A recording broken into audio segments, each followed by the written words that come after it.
贝卡，贝卡丘，贝卡丘。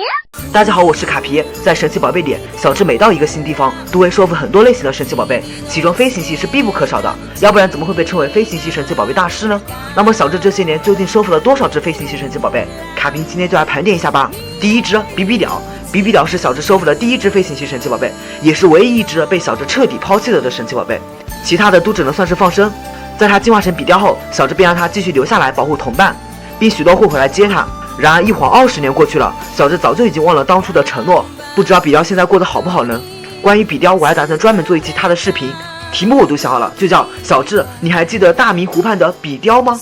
第二只猫头夜莺，猫头夜莺是小智在成都地区收服的，小智能够收服它真是捡到宝了，不仅稀有，而且智商极高，另外它还能使出超能力绝招，这在小智所有的神奇宝贝中都是十分少见的。第三只大王雁，大王雁又称 bug 雁，为什么说它 bug 呢？因为它什么事情只要靠骨气就能撑过去，本身非常耐打，至于耐打到什么程度，我可以很负责任的告诉你，都可以说得上是开挂了。下面卡皮君举2个例子，你们就知道了。第一个例子就是方圆联盟大王雁对战盾甲，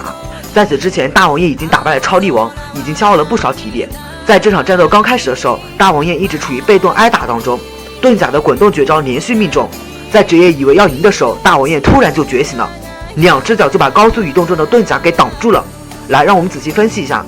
盾甲的体重是120千克，一直处于高速运动状态，这个时候产生的力量无疑是巨大的。而 bug 雁的体重是19.5千克，一直处于静止状态，没有一丝准备动作，就是那么一瞬间，它的2只纤细的脚丫子就把它给挡住了。接下来更夸张的是，大王雁还把它抓了起来，这还不算夸张，但是一扔出去，直接就让它失去了战斗能力，这还不算是开挂吗？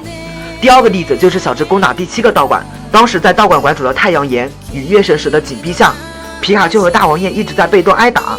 为了能一口气打败对手，小智突然想到一个妙招，不过说是这样说，如果没有成功的话，那就是个损招。小智让皮卡丘和大王雁直接接受雷电的洗礼，从而将雷电的力量储存在了体内，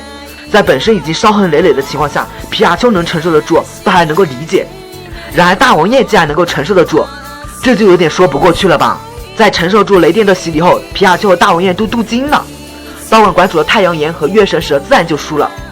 第三只姆克鹰，姆克鹰是小智在神奥地区收服的飞行系神奇宝贝，由于在这一部的神奇宝贝中，烈焰猴的表现实在是太出色了，所以姆克鹰自然就相对被忽视了。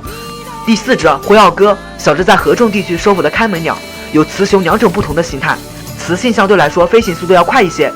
小智收服的就是雌性的。至于他最大的战绩，估计就是打败了道馆馆主的5天鹅吧。第5只小剑雀，小剑雀是小智在卡洛斯地区收服的飞行系神奇宝贝。至于音波龙和摔跤鹰，这里卡明就不说了，虽然他们都是飞行系神奇宝贝，但是毕竟主属性不是飞行系。在这里我着重讲一下小剑雀，因为它还是比较厉害的。当它进化成火箭雀后，就直接打败了它的最高进化型烈剑雀。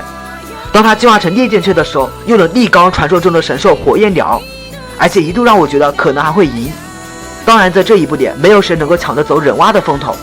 第6只神奇宝贝木布枭，木布枭是阿罗拉地区的御三家，属于草系和飞行系。小智每次让他出来对战的时候，他几乎都在睡觉，这也因此成为了一个笑点所在。那么在这些飞行系神奇宝贝当中，你们觉得谁才是小智最强的飞行系神奇宝贝呢？反正卡皮个人觉得大王雁无疑是最厉害的，那么你们的看法呢？好了，今天分享就到这，希望大家多多点赞和收藏，咱们下期见。